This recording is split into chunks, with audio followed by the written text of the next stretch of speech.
Hello, welcome to the 1878 FM podcast, joined as always, well, mostly, he was Sarkovsky until late, Dave Vitti and Sam Avery all together today. The four of us on a Monday when Everton got a very unexpected point down at the Emirates. I've just got to get me charger for me laptop because it's just about to go off. Sorry, I'll be right back. Sorry. That's fine. We can fill. Hey, listen, Phil. You said unlikely, but I think if you check back on last week's episode, I think you'll find that I said that I definitely thought that there was a point granted not in that game per se, but I said that there was a point coming up in this run of tricky fixtures. So maybe I've just been proven right earlier than expected. No, I think we all. I don't know if we expected a point somewhere, but I think we all. My idea was if we came out of December with 7 points, I'd be sort of happy. So there was that 1 point. I mean, Forest doesn't exactly look like a given, does it? No. But it was like the two home games where like they've got to be must-wins in many ways, and then obviously an unexpected point somewhere. I think a lot of people thought it was Chelsea at home. Again, I'm not 100% sure about that now, but somewhere along the line we were going to get a cheeky one, and Saturday probably was that one. And yeah, it was one of those games where we met them at the right time. They looked like they didn't have much about them, and we managed to hold on. It was weird, wasn't it? Because obviously we'd done an Arsenal podcast on Friday night for the Kevin Campbell derby, and it was really good. But we were on with Lee Judges, who was very calm Friday night and not so calm Saturday night, and we were talking about obviously set pieces and things like that, but I still felt that they'd have too much, and I feel like had they scored, it would have been game over. Yeah, I agree. Wouldn't have come back. And if we hadn't scored, we just wouldn't have scored anyway. No, but if they'd scored and we hadn't scored, it probably would have been game over. Well, I hadn't asked Mike Cosgrove on the to just clarify what was real. But I mean, Sam, obviously we got out of it with a point, and that was largely due to Jordan Pickford's performance, who made two key saves in this game, which can hand us a very, very good point. Yeah, I was made up with that, made up with I suppose, for the neutral, quite a dull 0-0 draw. I nearly said 0-0 victory there, because that's kind of what it felt like, isn't it? Pickford had a great game. And I think even though our defenders sort of made a couple of potentially calamitous errors during the game, they had good games generally, even though they made a couple of errors. I also think there's a couple of players really who've just been sort of quietly consistent for us this season, but also kind of over the last couple of years, really. Like Pickford, certainly. And it's just, well, I suppose Pickford, Idrissa Garner Gay, and recently Ashley Young. Ashley Young's been just really consistent. And again, he's probably not someone you'd pick to have in your team with the age that he's got, but he just, I don't know what's clicked for him in the last, say 2 months, whether he just realises how old he is now and what he can and can't do, which I think is not just football. I mean, for life, understanding your limitations, I think, is something that's not taught in school enough. I know we always say follow your dream, but I think find a realistic goal for you to achieve, and then you'll be more happy than if I want to become a model, that's not going to happen, is it? So I think you've been a bit harsh on yourself, Sam. Well, thanks, Dave. I mean, I was fishing there, to be honest. So I think there's definitely roles that you could model. No, I think if you were modelling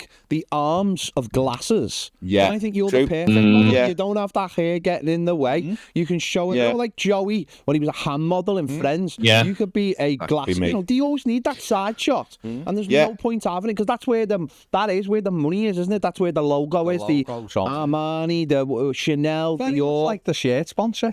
Exactly. And I think you show that, because also behind. There's a massive contrast. You have a nice black-armed, for the glass against your milky white skin. Milky white skin. How many milkies were in that sentence? Milky white skin. Yeah, exactly. I've also got very nice knees. To show the glistening effects of like head moisture. Sorry. Did you just say you've got really nice knees? I've got nice knees, but not from the front, from the back. So I was told once. What was that advertised though? I have no idea, but you never knees from the back. Yeah. So you mean the backs of your leg? Would you ever get a compliment and you just never forget it? And even though the compliment might not have been real, some girl said to me when I was about 26, "You've got really nice knees from the back." I was like, "All right." And I've always thought, well, that's something. But you have to therefore wonder about the positioning of said complimenter, if that's the word, because they would have to be quite low down, right? Yeah. And behind you, almost. Yeah. Do you remember? You know the way that you sort of bend over.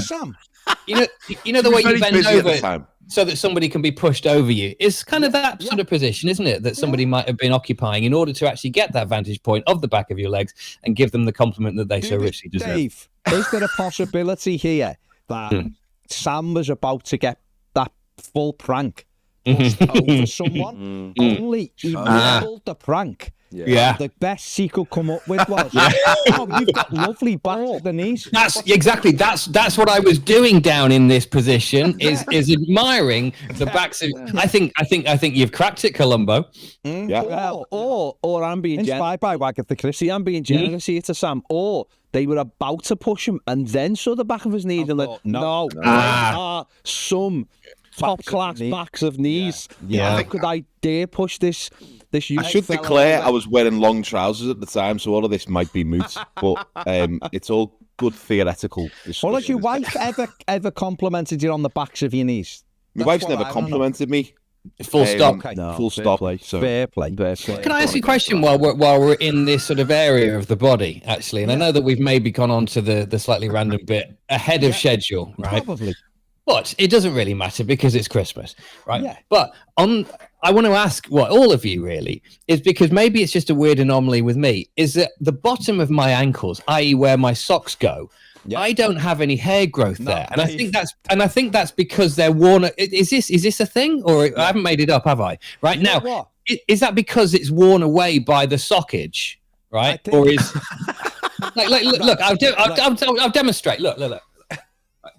This should be behind a paywall. This. Hang on. Hands here, Dave. Hang on. We got the insurance for this. Go on. Beautiful. Yeah. Nice. Smooth. Right. Okay. This is very much particularly prevalent at the front. This is a phenomenon that I became aware of about 15 years ago. Right. Okay. Funnily enough, in Florida, right? My dad was there. We were big family holiday. Your dad was looking at your ankle. No. From behind. From behind, just to check. Have you got the Sam Avery look from the back? And my uncle, one of my uncles. What, your uncle was there looking at your ankles? No, he wasn't, right? Okay. But both. Hang on, your uncle or your ankle?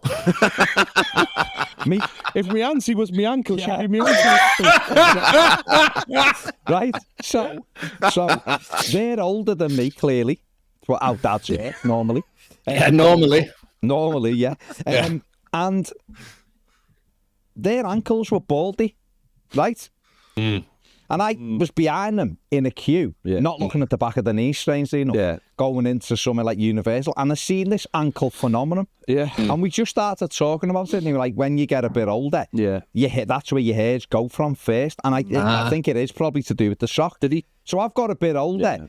Mine are not at their level. There's been some reduction, and I don't mind it. But it's definitely a thing, Dave. And I think how do you rate these then, Baz? Hang on. Go ahead, son. Oh my God, we definitely haven't got the insurance for this. Okay. I mean, they're jeans. I know. They look. I'll be honest, Dave. They look silky smooth, like Sam's head. I think you could get away with being an ankle model now.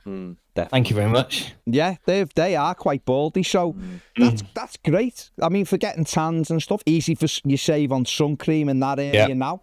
Years ago, you get the hair sun cream bits, so it is a phenomenon, and I think it can only be down to sock usage. What I like there is about Dave is I think Dave there is absolutely 100% proven that he's not from Liverpool, because I don't think there'd be many Scousers sitting round in an office at home wearing jeans. They'd be probably more likely to be wearing shorts. Yeah, but so I think no. Do you know it's funny? It's funny. No, it's funny. It's funny you say that, because I'm normally in shorts all year round because I'm home based. Yeah, but for whatever reason, I got my jeans on today. So is that still a thing? Home based, by the way? I don't know. Used to be, didn't it, for years? It was a black B&Q, wasn't it? Did those just finish? Oh no, home base are going. I think they're doing a stock clearance. There's a stock clearance at the moment. Stock clearance. Absolutely. Sorry, they're doing a stock clearance. I think the one near us is closing down. I think they've gone bust. You'll just see Dave's room just full of benches and all kinds next time you see him. Do those hairs off your ankles get transferred to the side to your ears? No, what's mad? Your hair's on your... Yeah, I think so. And your ass. Yeah. And your nose as you get older. Your nose. Why does that extra... Why can't it grow on Sam, on Sam's head? Or why can't I have all the hair that grows out of your ears and stick it on my head? To be honest, I've not been listening to anything you've been saying. I've been Googling modelling agents, because that's the takeaway I'm getting from this conversation is I could be a model. Yeah. Absolutely. See, follow your dream.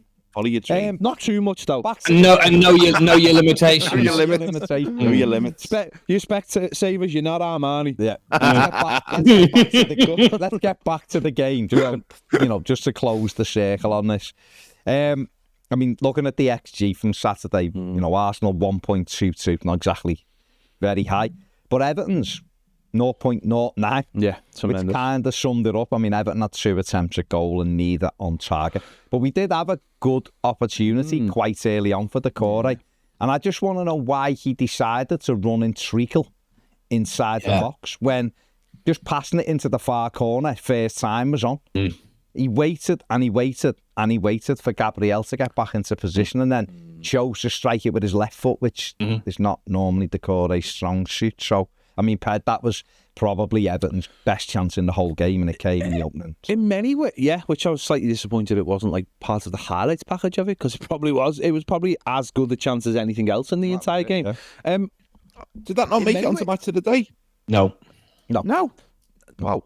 In many ways, I thought I didn't mean to, was almost doing the right thing. If he just let Gabriel slide past, if he checks back, he's actually got a one-on-one with the goalkeeper. He hasn't done it on purpose, but actually slowing the ball down and letting Gabriel come over and have to slide in is actually what I think a lot of top strikers would do in that situation. They control. I don't know if I think someone with a bit of brains would have, the first touch would have got them or the shot off. His first touch nearly took him backwards. But once he's in that position with Gabriel's just sliding past. Just let him slide. Stand there, check him, and then you've got an opportunity. So, but I mean, that's where... Was he offside though? Because I thought he was offside. Was he not? Because when I saw the replay and I thought actually he's played the blinder there because he's won us a corner. And if he'd scored, then the goal would have been chalked off. But if he was onside, that's not. That's one of them, isn't it? Where it's like, their moments. We get one moment a game, and it's whether you look at the situation and go, "Oh, that's terrible," because it's like what happens with Dom quite a lot. It's you get one chance in the entire game, and you've got to take it. So, are you from the manager's point of view? You'll come out and go, "Oh, we had that chance, and what am I supposed to do?" And it's like we need to start making more than one chance in an entire game. Then, if that's the case, it was a lovely little move actually to get him free. And it's like, but we've got to get a position where we're not making 1 or 2 chances per game. That's the top and bottom of it, isn't it? If you're making 4, 5, 6, 7 chances, you're probably going to put one away in the end of the game. Dave, I mean, Sam mentioned it before, but Jordan Pickford, good again.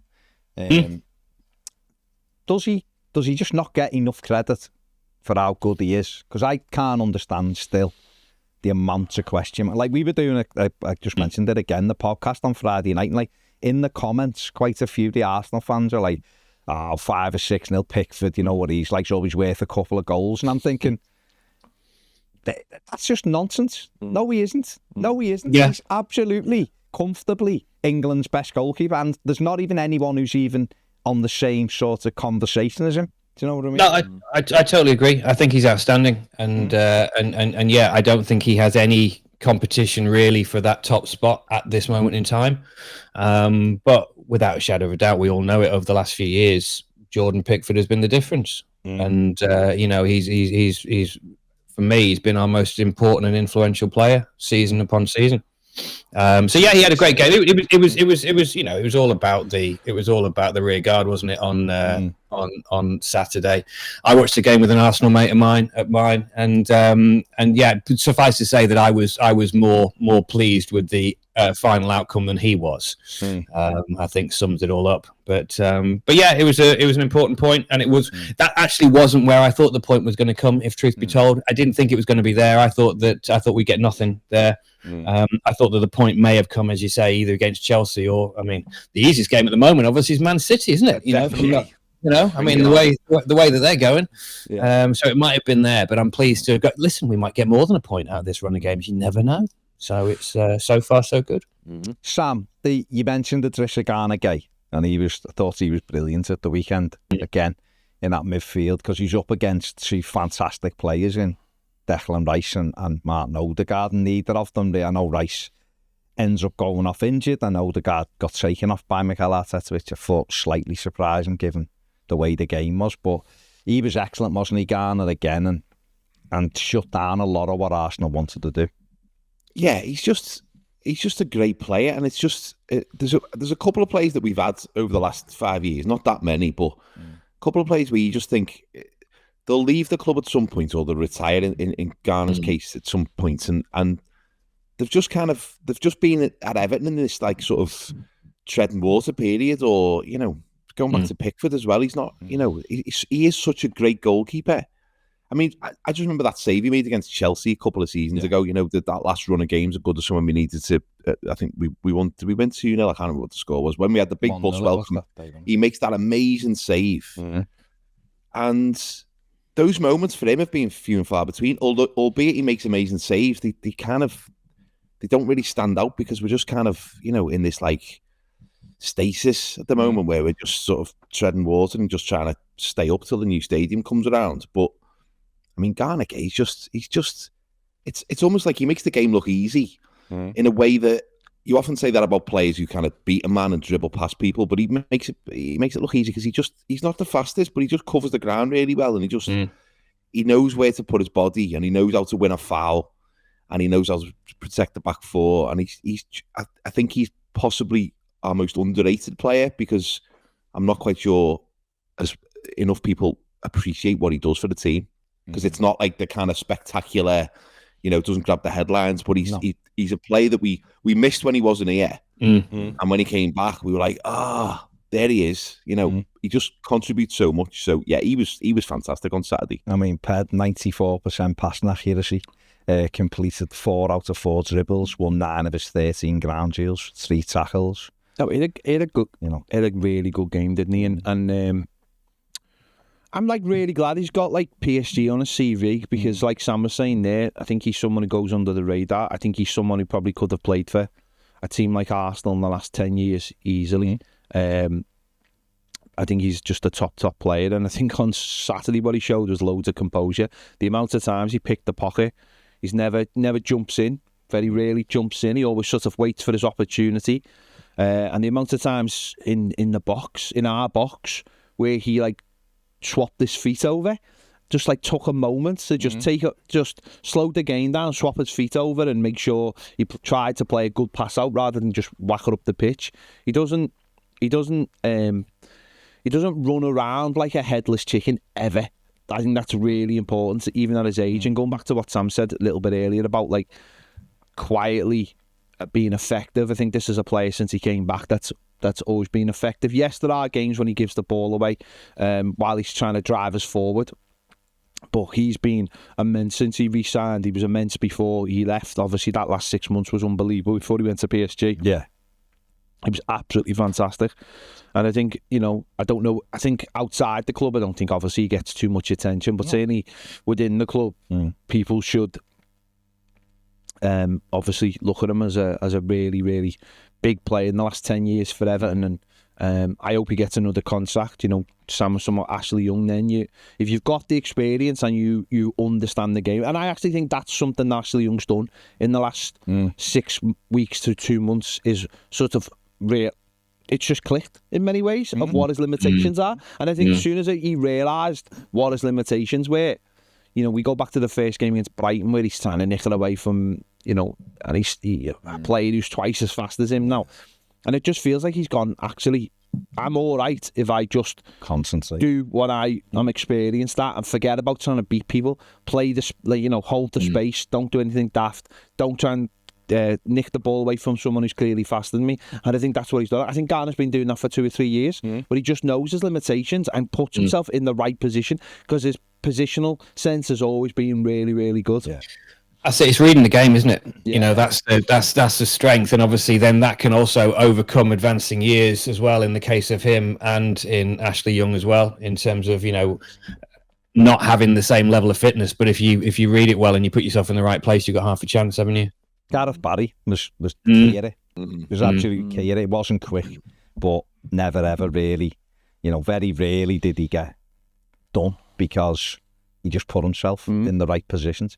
We should be finished now, but that was classic Sean Dyche Saturday, wasn't it? That was a strong suit, isn't it? Where it's against a team that, there's no onus on you to have the ball, because from an attacking sense, Everton were not very good at all. But when you've got, when you can defend so well, and the plan works, that was what Sean Dyche is really good at, and they obviously got the plans right on Saturday. Did have, of course, you need your goalkeeper then to perform, and you need your defenders to perform. But I wouldn't have a go at Sean Dyche for that. I think that's classic Sean Dyche. It's the other games, isn't it, where you look at. I've seen a few people disappointed about Saturday that we didn't try and have a go. I think if we tried to have a go, Arsenal would have cut us to bits. Yeah. And we had to just go and get a point there. It's the other games, isn't it? It's the Brentfords of the game of the world. It's Southampton away from the world there where he gets criticism. And I think what people forget is the Premier League it's got big gaps in it, hasn't it? So the gulf between us and Arsenal is huge. The gulf between Arsenal and other clubs is massive. So there are teams you can obviously go and have a go at. Even West Ham away, we'd like to see us go for it a little bit more. Maybe they're the games we can go if we took a couple of more risks, and not even risks, putting players in sit in different positions slightly or making certain subs. But on Saturday, I'm fine with that. That's Sean Dyche's MO, isn't it, to a T? And I don't really have a problem with that, because I think when you look at the team we've got, going there and holding on for a point, I think is fine. That's acceptable.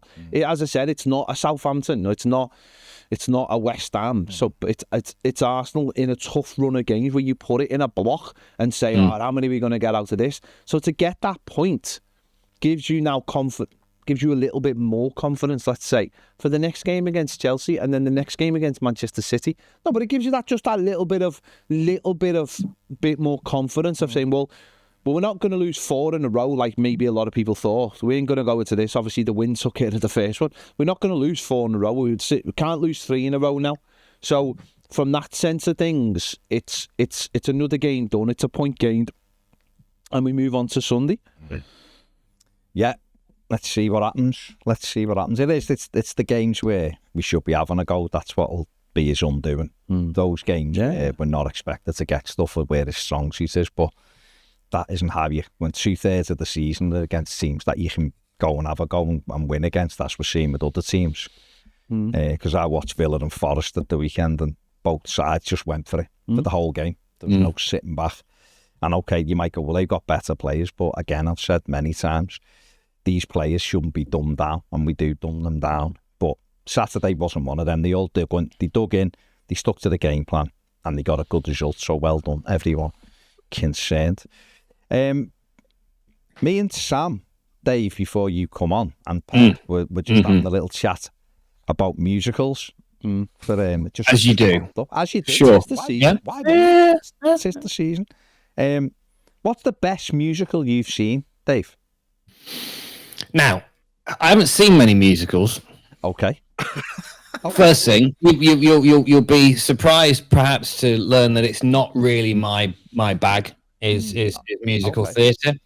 Each to their own and whatnot. So I haven't seen many, but I would probably say that the one of maybe 2 or 3 in my lifetime that stick out that I enjoyed is I saw the Book of Mormon in when I was there. And this was one of those things whereby this was when I was working on the radio there and very kindly got some free tickets. Now, I would never have even dreamt of paying for tickets to any musical, never mind Book of Mormon or whatever. However, the fact that exactly. So the fact that I got these and it was 5 minutes from where I was staying, I thought, right, I'm going to go and have a look. And I have to say, it was brilliant. It was really, really good. And I sat there at the end and I thought, actually, I should do stuff like this more often. Is what I'm going to say about the whole. It was great. It was really, really good. It was very, very funny. If anybody has seen it, and I would thoroughly recommend anybody to see it. And that would be my number 1 musical in my lifetime experience. What's 2 and 3? Considering you've only seen 2 more. Now, I saw Les Miserables years ago. I don't remember a great deal about it, to be honest with you. I think I fell asleep halfway through, so that wasn't a biggie. And I'm trying to think what else I may have seen. Yeah, it might only be 2.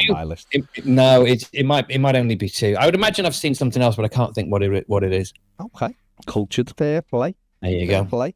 What is your favourite one then, Pet? Oh, from the many, many I have seen.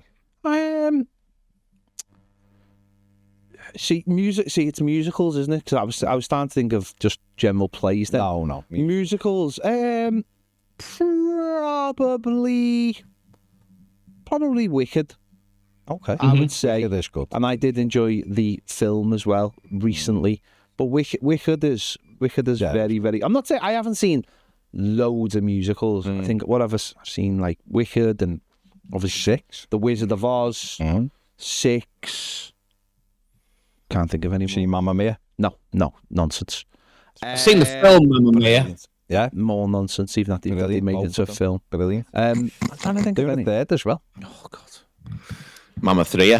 Yeah. I like it, Sam. I like it. Give it a rest. You found the dad. Leave it alone. Oh, there you go. Yeah, I'm just gonna go with Wicked. Just leave it there. All right, fair enough. Recency bias. Sam. Well, I used to think I hated musicals because I'd been brought up. My mum and dad used to always listen to the ones like Les Mis and Phantom of the Opera, all the Lloyd Webber nonsense, and it was all that. And a lot of it was like that. Oh yeah, well, you know, that kind of like Cockney knees up. Like, well, there was Oliver on the Royal Variety last night, wasn't it? It was all that kind of stuff, wasn't it? If anybody saw that. Market then. Go on. But I, you know, like, oh, we're going to get a Christmas tree. Come get a tree with me, you know, and all that sort of stuff. And it was like, that's rubbish. But like, I always think any genre has got good and bad. And then I went to see Chicago with my wife in New York. Oh, maybe that's the one I saw then. Maybe I saw Chicago. Yeah, I mean, that was really good. But I was like, why have we come all the way to New York to watch Chicago? Yeah. It was silly. And then I saw the Frankie Valli one. I forgot what it's called now. The one about the Frankie Valli in the Four Seasons. That was brilliant. Thingy. It's called What a Night. Jersey Boys. Jersey Boys. That was good. Yeah. And then I saw the Book of Mormon, and I couldn't. But my wife bought me tickets for the Book of Mormon, and I knew it was by the guys who wrote South Park, but I'd sort of forgotten how funny and close to the knuckle or beyond the knuckle South Park was. So I just went thinking this is just going to be a musical, and then they come out and some of the stuff they're saying. Even I work in comedy is going, oh my God, you can't say that. But I was laughing, obviously, because it was really funny. But in the second half, loads of people around us hadn't come back to the seats because they obviously didn't. Really? That's boss. Really close to the knuckle. I love that. Yeah, that's one I want to see. I'm going to try and see that next year. But you'd enjoy it. Yeah, I think Joseph's a classic. That's a shock. No, it's not. That's not my favourite one. I'm just saying that's a classic. I love 6. 6 is absolutely brilliant. Must 6. Good. Wicked, absolutely brilliant. Wicked's great. There you go. Sad. Have you brought any other subjects, Dave? Because I know you're quite busy. Yeah, the quick answer is no. Obviously, so I haven't. You know, I could lie and I could pretend a bit like I did last week and pretend that I'd done some homework that I clearly hadn't done. But I think honesty is the best policy the whole time. Have you done your homework? No, I haven't. You know, but I'm here, and to be honest with you, I've still got 4 minutes to play with any of you. He brought the ankle story. He did. There you go. There you go. I like that. That's valid. That's a valid contribution to this. Thanks, Peter. Do you know what I mean? The man from Ankle. Yeah. The man from Ankle. Hey! That's the title. There it is. Wore jeans, and soft brought. like it. Like it. Like a beatnik. What about you, Sam? I've got a question actually, which is a question I've thought about myself, and I don't really know what my own answer is. So I hope someone else can jump in before I can. But the question is, if you could have one night out in one city in any year of history, past, present, or future, where would you go and what year? Berlin, 1945. Oh, what a party that'd be! What a party that'd be. Although is Berlin the right place? Wouldn't it? France be better? It wouldn't be Berlin. Berlin would be battered, wouldn't it? No, but it'd be like a one-man party. Wouldn't be just going around pointing at people going, ah. It'd be like being like in the opposing team support like stand when they've just lost on pens, wouldn't it? Yeah. Just walking around gloating. Yeah, I'll be honest, that wouldn't have been my go-to, Dave, because you have got to go. I have got to go. This is genuinely. I think this is a very difficult question to just come up with an impromptu answer. Weirdly, the first thing that springs to mind is the likes of Matthew Street in 1963 or something like that. But one thing about that is that you say that now, but it mightn't have been true. It might not have had that sort of iconic feel and status at the time. It's only when you look back on it. Thinking it's you know, like your what's his name, Mike Myers. Didn't he?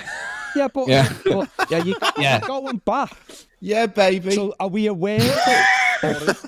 I'll behave, Sam. Do I make you horny? Are we going back? So we know what's gone on, but we're going back very much like Nicholas Lyndhurst in Good Night, Sweetheart. What a show. That should be remade. Tremendous. Or are we just there at the time and we were unaware, Sam? No, you travel back. So you go back. So you know. No, Dave would be able to. But that's what I mean. He'd walk. No. And everyone else like... All right, fella, why don't you just calm down? Because that's how Scouts are spoken. Yeah. Why don't you just calm down a little bit, fella? You are getting a little bit excited. No, but that they did, though. Then you listen to Scousers in the 60s. They were a bit like, but you need to just calm down a little bit, lads. We've gone between John Bishop and George. Exactly. But Dave could shoot the velour shoot that Austin Powers did with it. I think he. Thank you very much. I take that with the compliment with which it was intended. Absolutely. Showing everyone his ankle hair. Well, and also, if he took Sam could do the Austin Power things when he touches his toes and goes, "Do I make you horny?" Do you know? Actually, I never hold up behind the knee. I should, and bearing in mind there is a current fashion trend for this that would be right up my street, as it were. If I dress more like one of those, what do they call them, hipsters, right? With the no socks and whatever, and the tight skinny jeans exposing my ankle with a pair of low cut loafers. I could show off my hairless ankles to everybody. And maybe my best quality. You'd just be showing off, though, wouldn't you? Essentially, look how smooth my ankles are. Maybe you go back there, you find out that's the reason Paul McCartney's got no shoes and socks on the front of Abbey Road.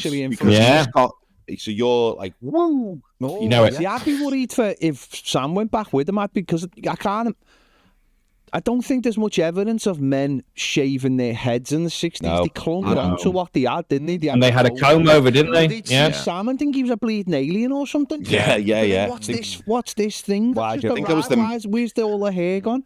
Who's the baddie off down there? I've got to go. Dave's gone. Sorry. Bye. Love you. Bye. Yeah, you don't see very, actually bold men. They were all clinging onto, weren't they, in the 60s and the 70s and the 80s. We all remember the famous, Hamlet advert with the fella in the phone, photo booth, clinging on. So I think if they saw Sam, they'd... but then that could be the trigger, mightn't it, for some kind of alien film or something. Or just pure bald smooth men. There you go. Because because my first sort of response to this would be like Manhattan in 1976, 77 when the disco was going. 54. Yeah, I'd have me comb over, but I'd also have me flares. But then it's hard to look past going on the ale with Henry VIII. I think that'd be one hell of a night out, wouldn't it? The only problem with him, though, is if you said the wrong thing or looked at the wrong... if you literally looked at a female's ankle, because that's all you could look at, basically, isn't it? You looked at it and went, oh, God, I've seen the ankles on here. And he's like, God, they're smooth, aren't they? They're smooth as Dave. Well, you said that, you might throw the whole time continuing into paradox and the universal. Obviously the ankle on her, and he's like, she's one of my future wives, and next minute 2 henchmen arrive and just drag you out, you're never seen again. Cromwell gets his mitts on you, and you are done. What's Cromwell's done you? You are done, lad. What if you could bribe Henry VIII though with a packet of Rennies? Because I bet his indigestion was horrific. You can and just he had a gammy leg, didn't he? He had that big gammy leg that stopped him from being athletic. Although all the iterations of him on TV and stuff make him look like he's a big, smooth, suave, ginger bastard. Where, I mean, the ginger bit's probably like, but the other bit of him, like, is like, what's that kid's name? Jonathan Rhys Myers or something made him. And he's like, what are you talking? He's like, he had a big gammy hot. Apparently his legs stunk. Because he had gangrene in his... Me missus is a proper Henry VIII sort of... But she was around. She was. She probably was, no one here. Smith having a smelly leg. We did. He had like a proper... Sure everyone stunking, didn't they? No, but it was gangrene, though. He had like scammy, smelly leg. Like, no wonder he went through 6 beds, like, you know what I mean? They were probably like, you stink, fella. And they were like... I'd be like, off with a nose. Yeah, exactly. That would have made more sense. Just went with the whole head. Yeah. But he probably was. You probably right, Sam. He probably was sound on the ale, like... Yeah. He does get the first round in, like, but then he'd probably take it too far, wouldn't he? Yeah. Yeah, he does seem like a fella who always took it too far. He'd be like Joe Pesci on Goodfellas, wouldn't he? He'd be like, what, I amuse you? I'm a funny guy, what are you saying? Like, got a knife to the Pope's throat. Yeah, he's killing you with a phone. Religion affects me. If he talked like that. He would be very good if he talked like that, wouldn't he? That voice on. Yeah. I'm trying to think of some other ones that would be really, really good. I think 69 when the moon landed. Bet you that was a good night out in like Manhattan with all like the ticketing and everything. Bet you a few people. The big one. Bet everyone was dead happy and just the drinks were flowing. Paris 45, London 45. They picked themselves. They're in there. They're in your first team. What about Moses just after he split that sea? Was he the guy who split the sea? He did split. I've never heard this. No, I've never known Splitting the sea. Split the G. You split the G on a Guinness, don't you? You don't split the sea. Yeah, I haven't heard the split. Moses, lad, That's a different concept. split that sea for us, lad. Part sea of good the style. sea, Sam. Split Part that. of the sea. Part of the sea, sorry. That was probably a great night out once they got to the other side. Yeah. once they got to their holy land. And then when he went up and got the tablets with the 10 Commandments, all his disciples were like, lad, get that mead out. Get that mead out now, lad. Wouldn't your bottle have been gone? No, when he's part of the sea. Yeah. And like you can see them ahead if you're near the end of it. You're thinking, is it only working while he's parting it? Or is he going to keep it parted till I get the other side? Because you might think your bottle will be gone if you're like one of the last ones, getting a bit of a jog, getting a jog going. Do well sure for you get there. Everyone's cardio would have gone up that day. I think. The steps for that would have been brilliant, wouldn't he? Egypt till like... I think your heart rate naturally, adrenaline, cortisol would have been spiked. And also, if you're walking through and the water's being parted and you look to the left and there's just like a whale or a shark just looking at you, saying, lad, you're this Moses fella. He better be as good as you think he is. Moses is better. Yes. Than Europe, yeah. Would they be like, so essentially, would it be like, you know, when you go to like the Blue Planet or in Florida, you go to like SeaWorld or whatever, other places, right? And they've got the shark tunnel, right? And very much in Jaws when obviously they cracked the shark tunnel. Jaws 4, that wasn't it? Jaws 4. It was Jaws 3D, wasn't it? Yeah, but it was not. Yeah, Jaws 3D. What was Jaws 4? Jaws 3. Anyway. But, so essentially, they would have been in their own tunnel looking at you, walking through, going, oh, I hope this... Like an all you can eat. Yeah, looking at it, going, oh, look at this one. Look at the arse on this one and get this one. It's more like Yo Sushi, isn't it, with the conveyor belts? Yeah, very much so. And they're just thinking, go on, Moses. Your power will run out in a minute. Let me just throw this out. I don't think slaves who got worked to the bones are going to have an arse on them. I'm just going to throw that out there. Well, no, I think there'll have been some who got away. No, I don't think there is. I'm not sure. In every walk of life, there's the people who do it. No, but I just don't think food was plentiful that you could have an arse. All right, say muscly arse then. So well-defined. Well, well-defined a different thing. There you go. But that's... The muscle. You'd want it more muscle, wouldn't you, Rad? Have you ever looked at a cow and went, oh, look at that muscly cow, can't wait to eat that for a steak? No, well, you wouldn't do it like that, but we're not looking through. Sam, is there any other historical moments that you could, because I think we've overdone this one. Well, I think this could be a musical, couldn't it? But also, if you're going to go like biblical, you could think of like, if you're talking about like sampling different ales, when Jesus did the wine and the wine out of water. Yeah, you'd be like the wardrobe and the water. But you'd be drinking the wine, going, "This is piss. This is piss. This lad, he's had you off here. Watered down. This. Yeah, he's throwing a bit of dying. It's not wine. This. I'm not sure if it's dying. He'd be like, lad, what percent's this? We could have got Buckfast. Knock this up to 12. We could have got Buckfast here. Yeah, because that's made by monks, isn't it? So that's like holy drink. Lad, swerve this fella. Calls himself the Messiah, but I've been to better parties at a monastery. I don't think he did call himself the Messiah. I think other people called him the Messiah. I know, but by the time it got to the lower people, he's not the Messiah. They would be like, calls himself the Messiah, be Chinese whispers by them, wouldn't it? Yeah. Although they probably didn't know where China was because they'd never heard of China. Just whispers. They were just whispers, and they mightn't even know what whispers were. That's chocolate bars. They just have to talk really quietly, and they hadn't got a word for it by then. Just called normal. I don't know. I'm just spitballing. Your voice. I'm just spitballing. But I do think there's a musical in this. I think it could be like called the Time Traveller's Piss Up or something, and you just go to different places. How about this? Yeah, I've got a name for it. Time Gentleman, Please. Or something like that, and you just go to different places throughout the ages, and you're just on the ale, and in that place is like Shakespeare's in one of them, and you somehow get Shakespeare to like go, and you're like, and then look, you to understand what he's saying. You got a thing in your ear that translates, and you speak like they, and you're like, and I tell you what, Bill, why don't you have it so they both kill each other at the end? I love it. That idea. Not sure about that. I mean, to be honest, I think we're just talking about Doctor Who also, aren't we? A little bit, yeah. Apart from the piss up, but it's the nights, isn't it? With Doctor Who doesn't go for a piss up, does he? He's just like... No, but he's done this in a Doctor Who. I think there has been a Shakespeare episode where he ended up affecting like something. There's been like episodes where somehow he's affected something that happened in the future. Okay. So, but I like to think of it, this is like an X-rated version where, sordid. Okay, let's move on. Let's move on. What's a small thing, petty thing that gets your goat up, annoys you sort of like irrationally? When you actually break it down and go, does that really matter? I'll tell you mine, like when you let someone go in your car and they don't say thank you. I feel like this whole segment was designed just for Baz to say that. It's because you won't come up with anything. Sam, I've got one. I've got one straight away. Well, answer the question first, because it winds me up that people can't say thank you with just a little wave of a hand or a little flash of the headlights. That pisses me off. I've got a very similar one to that, Baz, because that does annoy me, and also it annoys me when you hold the door open and for ages and they walk through and they don't say thanks. I want to follow that person home and kill them in front of the family, and I know that's over the top, but they feels a little bit over the top. Know what I'd do, Sam? I'd wait till their children were invited onto a stage on a panto to tell a joke, and then I'd shove them as hard as I could off, not onto the awaiting mat that's been placed there for them.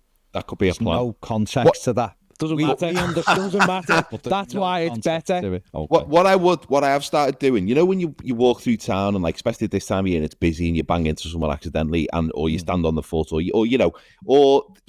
there's a coming together of bodies, and it's no one's fault. I always say sorry. I always say sorry just because that's what we do in a society. You say sorry, they say sorry, then everyone's absolved of blame. It's a contract. Now, what I've started doing is when I say sorry, if they don't say sorry as well, I give it a couple of seconds. So I say sorry, they say nothing back, and then I just I say this verbally out loud. I say, but not if you're not, which is incredibly petty.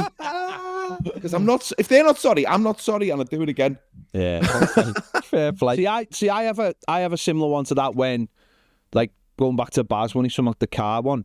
If you wait for someone and you've sat there and you've waited and they go past and they don't, I have a thing where I look at them and go, thank you, like really as loud as I can, like as aggressive as I can be, while staying inside my car. But I want to make sure they know that I'm being I just facetious. I shake really slowly. Yeah, I just that. No, I go, thank you at the top of your voice, and I make sure they know. You have your window down.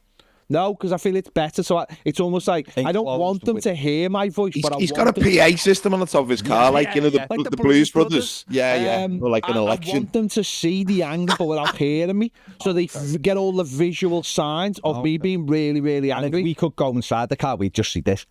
Yeah, exactly. He doesn't even say it. He just mouths. Yeah, that looked quite camp the way you did that, exactly, Baz. Yeah, Baz looked like he was doing a show tune. He was like, "Thank you for the music."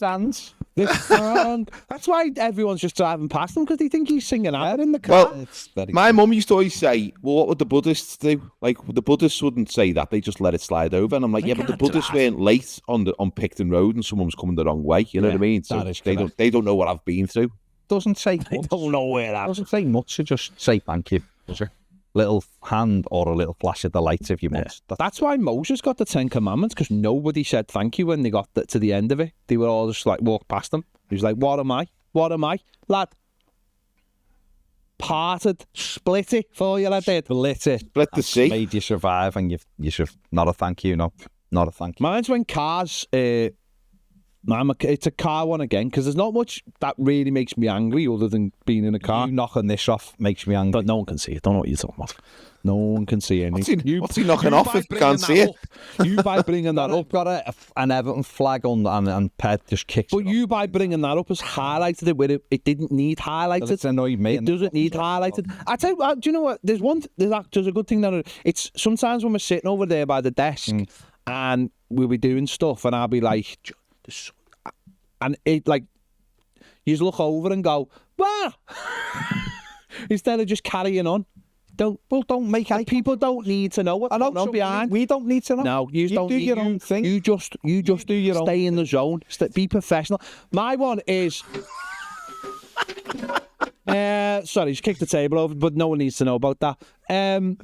My one is when you're in a car and you want to just drive, and you're in the outside lane, and a car just sits there. You sit there, and you know that he's turning right in about 4 miles. And he just sits there, and the whole traffic behind you is just backed up. This happens quite a lot on Queen's Drive as you go over to the flyover, heading over to Leafy Chilwell, with the gated communities, and people are turning right, and you're just sitting there, and none of the traffic going anywhere. It also happens on motorways as well. And the traffic is just backed up because this one clown in their clown car is just sitting there, going to turn right for ages, and you look like the dickhead because you're aggressively flashing and giving them the finger and. It's the only way to flash, though, innit? Aggressively. Yeah, and you just want to get past them because you've got places to go, as of the other people behind you. It's just, all they've got to do is move out of the lane. They shouldn't even be sitting in the lane. They should be sitting in the inside lane. And they're going to turn right. Yes. No. There's no arguments about this. It doesn't matter. They're shit houses is what they are. Right? You sit in the inside lane, and then when it's the right time to go in the outside lane, you indicate and you go over there. You do not sit in the outside lane for like a mile doing your 25 miles an hour in your shitty little car. Again. And then you get me angry. You indicate to go when it's appropriate, which is towards the end, not a mile back, stopping all the traffic. I hate these people. I would send them to Berlin in 1944, the year before, and see how they like it. That's how. Again. That's how bad these people are. Okay. And I demand retribution. Okay. An act of God. To be honest, I didn't expect them to get so wound up over a question. What was the thing you brought? You should have got one. No, that was the one. That was it. I haven't brought a subject. That's for Dave and Sam. I feel like this is a session that should be like a relate session that I'm sort of trying to counsel between the two of you here. Like some kind of relationship advice. I'll be honest, mine was quite easy. Yours, you brought road names in, Sam. You and Ped have been the aggressors. I think mine was quite calm. I was just saying, I just think it's really rude that people don't say thank you. But they're the kind of people who do it, though. So that's how it starts. That's how it starts. They don't say thank you. They don't say thank you. They don't say. I make a big point of saying thank you to people when they let me through. By the way, every single person, not just the first person. No. I let on to the last person as well, because I always think you've all done your bit there. Do you know what I do? I stop my car and get out and shake everyone's hands just to really thank everyone. Spare Christmas cards in the glove box. And people are beeping me behind saying, "Come on, you're causing the problem." It's like, look, manners cost nothing. They're costing you time, but this is important. So I'll tell you what's bad this time of year. Supermarket car parks. Oh my! Hang on. Talking of car parks, where are you parked? Is there a space? Yeah. I'm in the road. I'm in the close. Because I come in. What have you done that for? And a car park here. But I'm just, this has just come up. The car park here, that has for years had no one in it. All these knobheads have turned up, occupying. There's a new building, isn't it? A new building that's got its own little car park. Well. Just stop in there. Close, miles away. I'm absolutely livid. Just stop there for a moment. We'll come back to that. But car parks this time of year are horrendous, Andy. Yeah. I think car parks, supermarket car parks, are the most dangerous place to be a driver. People just reverse out of spaces and look. In fact, I'll be very honest here, right?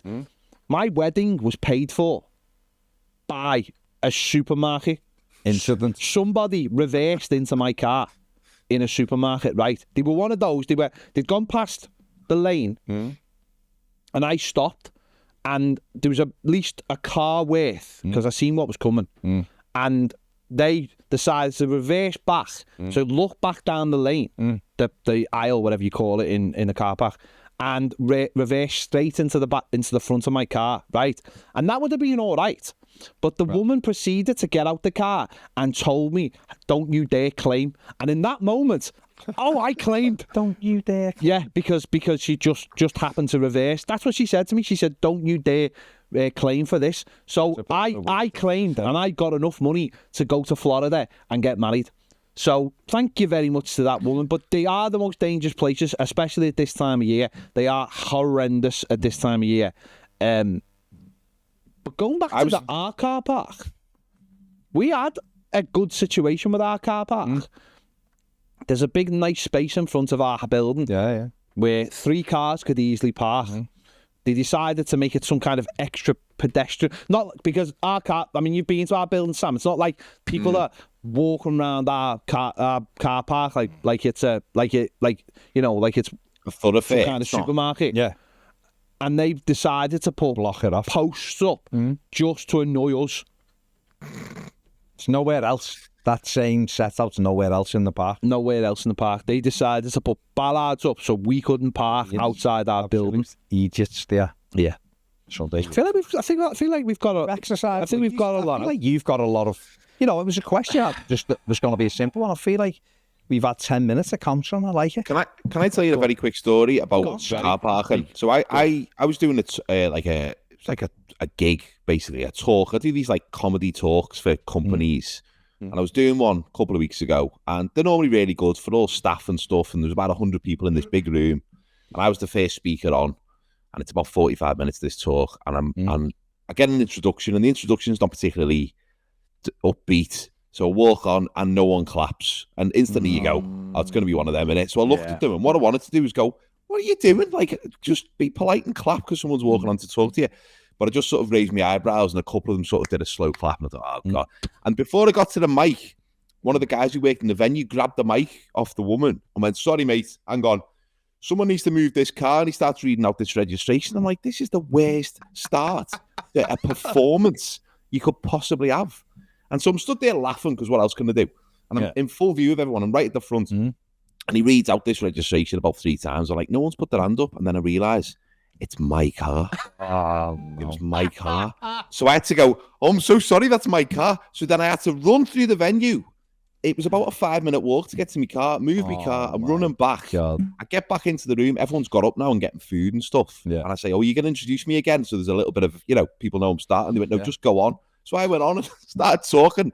And I'm out of breath like this. And I'm going, "Sorry about that, everyone." Thinking, normally something like that brings the night together, brings everyone together. But everyone just like looked at me like I was the worst party guest ever. And it was 45 minutes of people staring at me. Brilliant. Great memories. Don't you want people staring at you? Yeah, but I'd rather there was a little bit of interaction. Job. Yeah, staring at me, but not like staring at me like arms folded, eyebrows furrowed. Oh, didn't want that. So yeah, that was. I wouldn't even know how to furrow an eyebrow.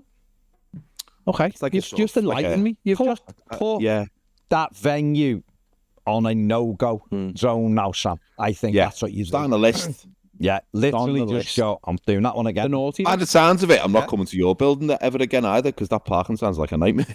I don't, you know what, it's just crept up. I got a great spec, Sam, I have to admit. I've been in early as well. Absolute nonsense. Just got here, like the right time, and got in. Not happy. There's no reason for it either. Part-timers turning up with all the mates, trying to impress on a Monday morning. Oh, look at me in work. And they're all back home now. Is that what they do? That's what they do. They're all back home now with no socks on. What's really interesting about that car parking space is it's actually a disabled car parking space, but we've used it so much that we've managed to destroy the car parking sign, the disabled car parking sign. Probably because the next door decided to take one of our car park spaces and just throw anything there. God, shit. Did this? Yeah. Sure. Or divvies turn up doing work for them. They park all the vans across the traces. Even though there are labelled. Or the red. Oh, lad, I'm doing a job. Or the red men just have a guest on who, like, who just decides. No, they do that. But I'm like, get your work vans across two spaces. Yeah, I'm just doing work here. I don't care where you're doing work. Don't care. Come park it on the road. Come put it in the close where I am. Do you actually tell them that, or do you just give them a look? I shake my head. Yeah. I literally just shake my head slowly. And let the tyres down. But then I think, I've let the tyres I don't think you would let the tyres down. Of course I wouldn't. I'm a nice human being. It's not a slow shake of a head. I think you'd be worried that if you bent over to put them down, someone might look at the back of your knees or check out your hairless ankles. This is one of the things that, I'll be honest, I never had to worry about. Thinking people will be looking at the back of my other things. Back of my knees, no. But Sam has now put that in the ether that you've got to be careful at. Sorry, the what? Back in the ether. The ether. Ether. Okay, I just wanted to clarify. I just wanted to clarify. We're all Everton fans, aren't we? We're all Everton fans. Yeah, Everton. There you go. And it's out there now. Now I'm going to have another thing to consider. Are people looking to? Why don't you get some like? Why don't you get like? There's some things made to put on people's cars.